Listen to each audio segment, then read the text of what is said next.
Greetings, this is Jazz. So despite Star Wars as a movie has somewhat officially ended, the franchise seems to be growing bigger every day, with LEGO games, merchandise, and games such as The Force Unleashed.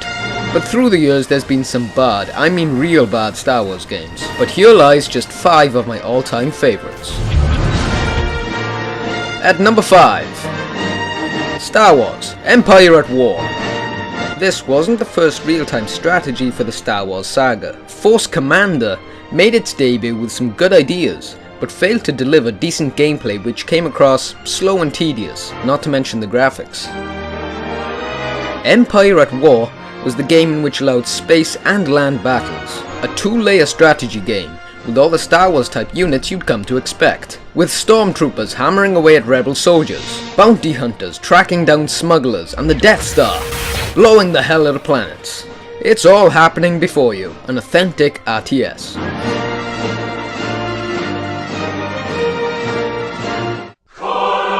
At number 4, Star Wars Episode 1: The Phantom Menace. A game I feel is slightly underrated. Okay, it didn't hit sky-high gaming scores and it was a movie game, but a good one, a role-playing type action game. I found the game so immersive and one with a movie that I genuinely spent hours and hours playing in and exploring Tatooine Mos Eisley. The dialogue is fun, the quests and characters each to their own. You're stepping on my dress. Dog one for sale! Hey, stop walking on my dog ones! I never knew that a Jedi could be so rude. Whether it's Qui-Gon Jinn, Obi-Wan or Captain Panaka. The puzzles are somewhat boring, as are a lot of sections in the game, but I had fun playing it, and still, after 12 years now, it's one of more memorable games in my mind. At number 3, yet again, Star Wars: Jedi Knight 2 Jedi Outcast. A 20-hour length game. This is what I'm talking about. One of the many strong points to Outcast was the storyline and characters. You play as Kyle Katarn, who must reclaim his Jedi powers to deal with the new evil, after of course reclaiming his lightsaber from Luke Skywalker. You've retrieved your lightsaber. Very good. The game held a number of different weapons from pistols, crossbows and rifles, but this was the very first game for me that lightsaber combat felt real. Even though this footage would be around 9 years old now, I think you can appreciate how satisfying this felt for the time, along with 8 force powers which let you choke, force push, jump, throw your lightsaber and generally do exactly what you want with the option of upgrading.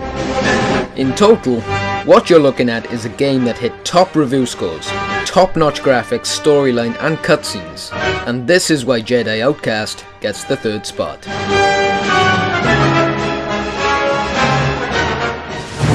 At number 2, yes again, Star Wars: Knights of the Old Republic. A fantastic storyline and plot, superb voice acting with believable characters. BioWare here set the roots for Mass Effect, and a huge amount of influence on the RPGs of today. Throughout the game you develop your Jedi skills as you go along, but make key decisions which affect your leanings to the dark side or the light side of the Force, but ultimately change the story for your character. But Knights of the Old Republic is one in which nets a countless amount of side quests, whether it's doing your bit for the Star Wars Mafia, aiding a relationship between a woman and a droid, the list goes on. The combat is fairly similar to that of Dragon Age, in which you can pause the game and initiate the action or attack, or of course fight in real time. This is my favourite BioWare RPG to date. Knights of the Old Republic is easily one of, if not the best Star Wars games ever made, but subject of course to my number 1 choice.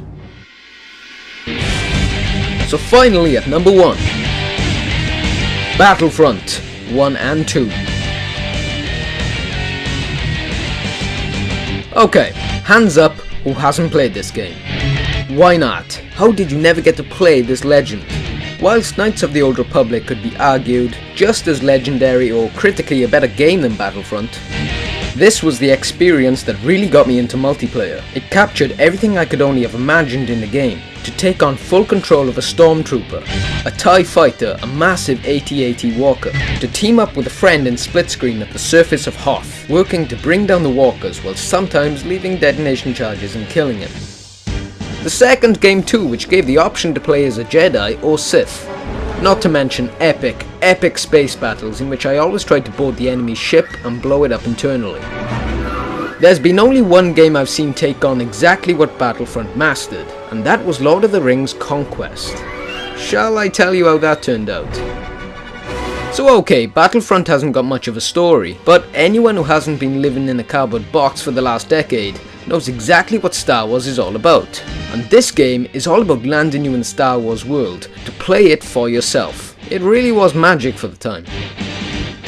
After developer Pandemic's demise, and the cancelling of 2011's project, Battlefront Online, will we ever see a third installment to the series? This has been Jazz for Jazz Reviews, and that concludes this week's Top 5. You know what? There's been tons of Star Wars games from Republic Commando, and even the LEGO games to be fair. And I know you all have different opinions and experiences with these games. So go ahead, I want you to post your top 5 favourites below. Thanks for watching, so until next time, I'll see you guys later. I must find a way to cut the door's power. No! Don't touch the power generator! Excuse me, but I must be going. Ah!